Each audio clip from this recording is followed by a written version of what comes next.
प्रधानमंत्री ने सबसे अहम तो बात ये कही कि कोई आपस में सब बटे हुए नहीं है, हम सब इंटरकनेक्टेड हैं। वन एक चीज अहम जो प्राइम मिनिस्टर ने कही वो चल भी रही है कि क्रॉस बॉर्डर पेमेंट्स के लिए सहूलियत हो और हमारा यूपीआई, ये एक बहुत बड़ी बात है। स्विफ्ट का जो फाइनेंशियल नेटवर्क है जो दुनिया में चलता है, जो अमेरिका डोमिनेटेड है, जब कोई भी सैंक्शंस होती हैं किसी देश पे तो अमेरिका वो स्विफ्ट को स्विच ऑफ कर देता है। ऐसे में दुनिया के देश ये रियलाइज कर रहे हैं, हम भी, कि एक पेमेंट सिस्टम हो जो कि किसी के भरोसे एक ही के डिपेंडेंसी में ना रहे।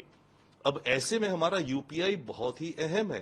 कल एलएसी को लेकर के कुछ मामला थोड़ा सुलटा है, तो अब भारत चाइना के साथ ब्रॉड एंगेजमेंट डेफिनेटली बढ़ा सकता है। एक बहुत बड़ा एम्फेसिस होगा प्राइम मिनिस्टर मोदी का चाइना को कि आप अपनी मार्केट हमारे ट्रेड के लिए खोलिए ताकि ये डेफिसिट कम हो, हम दोनों का जॉइंट ट्रेड बढ़े। देखिए, प्रधानमंत्री ने अभी जो ब्रिक्स में स्पीच दी है, मेरे ख्याल से एक बहुत ही हाई लेवल की स्पीच है।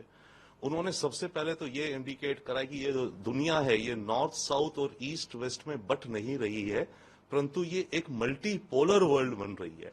तो इस मल्टीपोलर का आप एक मॉडल देख सकते हैं, एक अंदाजा कि जैसे हर देश एक दूसरे से कनेक्टेड है, ये एक मैट्रिक्स है, ये नया वर्ल्ड मैट्रिक्स बन रहा है। तो प्रधानमंत्री ने सबसे अहम तो बात ये कही कि कोई आपस में सब बटे हुए नहीं है, हम सब इंटरकनेक्टेड हैं। वन सेकेंडली, इस स्पीच में मुझे एक चीज और अहम दिखी जो उन्होंने बात करी, ऑफ कोर्स की ब्रिक्स की इकोनॉमिक स्ट्रेंथ कितनी है, टोटल न्यू डेवलपमेंट बैंक जो बना है ब्रिक्स का, उसने करीब $45 बिलियन के इन्वेस्टमेंट्स लोन दिए हैं।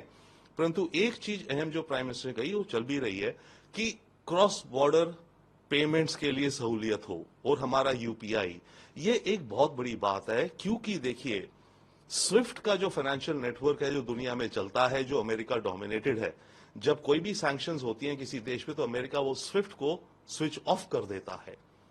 अब ऐसे में दुनिया के देश ये रियलाइज कर रहे हैं, हम भी, कि एक पेमेंट सिस्टम हो जो कि किसी के भरोसे एक ही के डिपेंडेंसी में ना रहे। अब ऐसे में हमारा यूपीआई बहुत ही अहम है। भाई, आप एक सेकंड के अंदर UPI payment with in the country कर सकते हैं। तो जब टेक्नोलॉजी आर्किटेक्चर सेम है तो फिर देशों के बीच में यूपीआई क्यों नहीं यूज हो सकता? तो वो एक बहुत बड़ी कंट्रीब्यूशन भी है हमारी और उसको लेकर के आगे चलेंगे।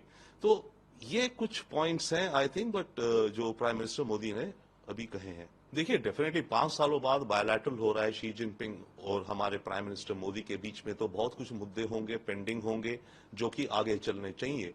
जैसे भारत कहता था जब तक बॉर्डर टॉक्स नहीं आगे बढ़ेंगी तब तक हम दूसरी चीजों में आगे नहीं बढ़ेंगे। अब थैंकफुली कल एलएसी को लेकर के कुछ मामला थोड़ा सुलटा है, तो अब भारत चाइना के साथ ब्रॉड एंगेजमेंट डेफिनेटली बढ़ा सकता है। उस एंगेजमेंट में हमारा इंटरेस्ट ये होगा, अव्वल डेफिनेटली कि लॉन्ग टर्म के लिए इस एलएसी पे शांति का मॉडल कोई बने। दूसरा, भारत का जो ट्रेड डेफिसिट है चाइना के साथ करीब $80 बिलियन है, जो हम डेफिसिट में जाते हैं। तो हमारे को चाइना को कन्विंस करना और परसुएड करना, और शी जिनपिंग को ये करना चाहिए कि अपनी मार्केट का एक्सेस भारत के एक्सपोर्ट्स के लिए खोले और हमारे एक्सपोर्ट्स आसान हो। क्योंकि चाइना ने बड़ी सारी ऐसी नियम कानून बना रखे हैं इंपोर्ट करने में, चीजों को स्टैंडर्ड, क्वालिटी चेक, ये वो, इंपोर्ट ड्यूटी, जिसके चलते हमारे एक्सपोर्ट्स बढ़ नहीं पा रहे चाइना में। तो एक बहुत बड़ा एम्फेसिस होगा प्राइम मिनिस्टर मोदी का चाइना को कि आप अपनी मार्केट हमारे ट्रेड के लिए खोलिए ताकि ये डेफिसिट कम हो, हम दोनों का जॉइंट ट्रेड बढ़े।